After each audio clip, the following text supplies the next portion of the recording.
Il y a des choses à dire sur la recherche du local. On va en parler dans cette vidéo. Alors, c'est vrai que le local, ce n'est pas anodin. Le choix du local va conditionner les chances de succès de votre projet de club de fitness. Alors, on va d'abord parler de l'environnement direct du local.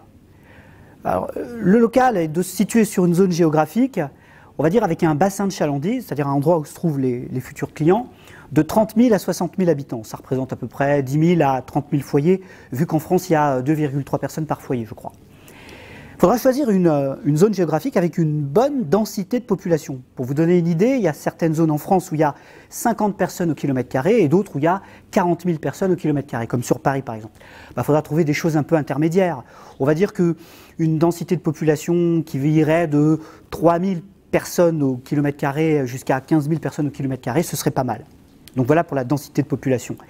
Et puis les infrastructures d'accès aussi sur cette zone où se situe le local, eh bien, il faut que le local soit desservi par une nationale, une autoroute, et puis des infrastructures de transport public, pourquoi pas, le train, le tramway, le bus, donc voilà pour donc l'environnement direct. Après, il y a des choses à dire sur un bon local. Moi, je pense qu'un bon local, il a 3 atouts majeurs. Le premier atout, c'est la visibilité. Il faut que le local soit situé sur une zone passante, c'est-à-dire une zone où les véhicules passent devant. On peut dire que 15 000 véhicules jour, ça me paraît je dirais une donnée raisonnable. 15 000 véhicules jour passant devant le local c'est un vendeur muet. Hein. La façade du local, c'est un vendeur muet. Plus il y aura de véhicules qui passeront devant, plus vous aurez de chances d'avoir des clients.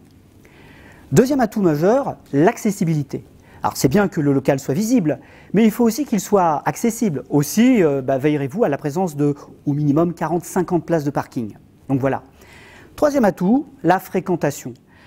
Alors, quand je dis fréquentation, c'est la présence de grandes enseignes, comme par exemple Carrefour, Auchan, Jiffy, McDonald's, parce que plus vous aurez de grandes enseignes, plus vous aurez de trafic. Donc voilà pour les 3 atouts d'un bon local.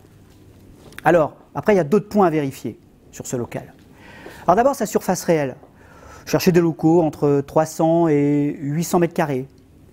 Vérifiez si les plans sont disponibles tout de suite, parce que plus vite on aura les plans, plus vite on pourra exploiter ces plans pour la réalisation de devis travaux. Et moins les travaux seront coûteux, mieux ce sera.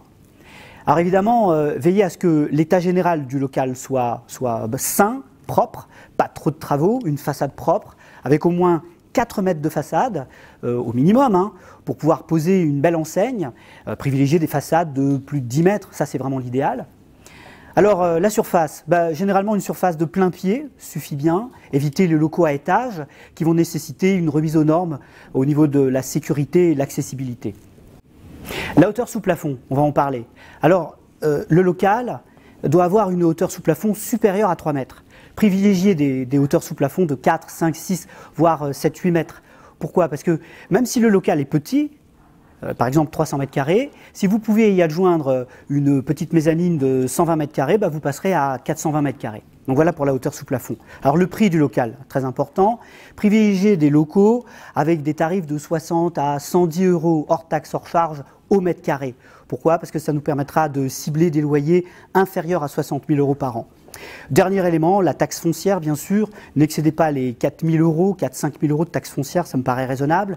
Et puis les honoraires de l'agent immobilier, bien sûr, qui ne devront pas excéder 10 à 15% du loyer hors taxe, hors charge. Voilà pour cette petite vidéo sur la recherche d'un local. Je vous donne rendez-vous pour une prochaine vidéo où là nous parlerons plus exactement du dossier de franchise. A très bientôt sur Défi TV.